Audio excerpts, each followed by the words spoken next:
Hey, good evening, guys. This is Mr. Wah. I just wanted to give you some of the notes for integers, and this is when we operate with integers. Just some basic rules that you can apply whenever you're working with them, and then we'll work with them in class when we do stations. Now remember, this side over here, this is going to be the front of your foldable, so you'll have the words adding integers, little plus sign. Remember, sum is the answer to an addition problem. Subtracting integers, difference is the answer to an addition problem. The word difference means answer to an addition problem. And then multiplying integers, product is the answer to multiplication. All these symbols we'll use for multiplication. This little dot is multiplication. Parentheses or brackets means multiplication. A multiplication sign, obviously. And then we have dividing integers, and quotient is the vocab for division of integers. And this is your typical division sign. Division can also be written as a fraction. Notice the division sign is just a fraction bar with dots on top. So we can write division as a fraction. And then the inside of your page is going to look like this over here to the right side. So we're going to zoom in on each of these sections so you can take notes on it. So let's talk first about adding integers. So to add integers, let me move the screen up a little bit. There you go. So to add integers, what you're going to want to do, I'm going to zoom in. This might be a little bit better for you.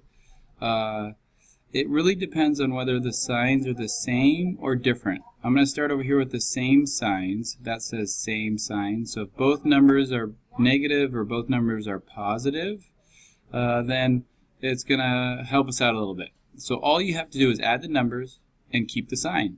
So here we add 5 plus 8, we get 13, we keep the negative signs. Here, add 2 plus 3, we keep the positive 5. So if it is the same sign, add the numbers, keep the sign. Really simple. Different signs is where it gets tricky. This is the hardest thing to remember. So the rule is you subtract the numbers and take the sign of the bigger absolute value. So we're looking at bigger absolute value. So here I have negative 15 plus 10. Well, all I'm going to do is subtract 15 minus 10. 15 minus 10 is 5. Negative 15 has a bigger absolute value, so my answer is negative.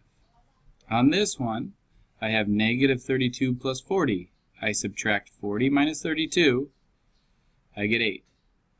Well, 40 has a bigger absolute value than negative 32, and it has a positive sign. It's a positive 40, so my answer is positive. And so that's kind of the basics of adding integers. It depends on the sign. Same sign, you keep the sign. Different sign, it depends on which number has the largest absolute value. Okay? Okay, the other side of the flap is subtraction. Subtraction of integers.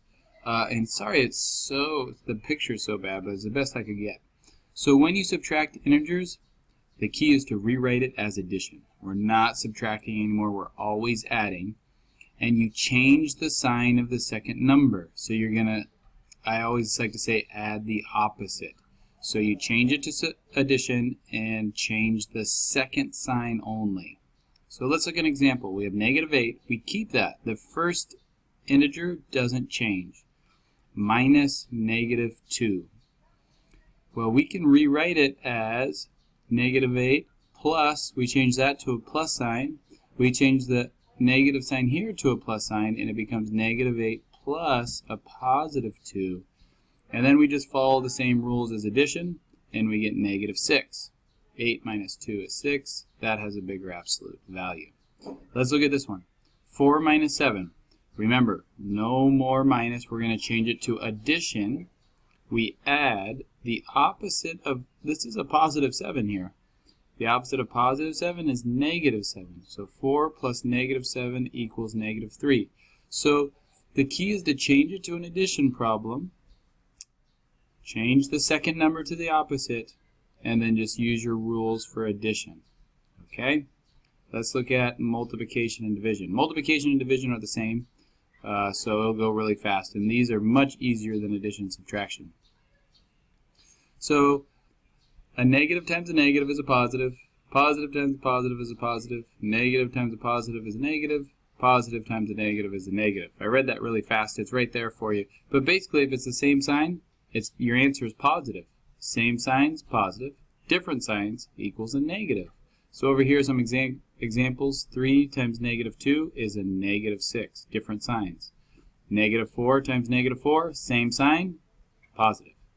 Negative 10 times 4, different signs, negative. 8 times 3, same sign, it's a positive. So same sign, positive, different sign, negative. Same sign, positive, different sign, negative. The same rule applies for division here. So if you look at our division problem, sorry it's so small, let me stretch it up, stretch the picture down, there we go.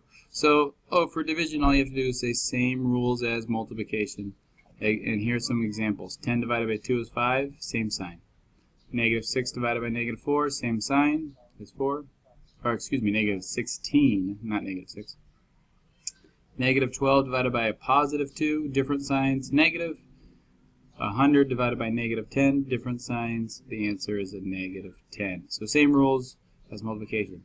And that's the quick and dirty on integer operations. Remember, you can pause or rewind the video if you need a little bit more practice.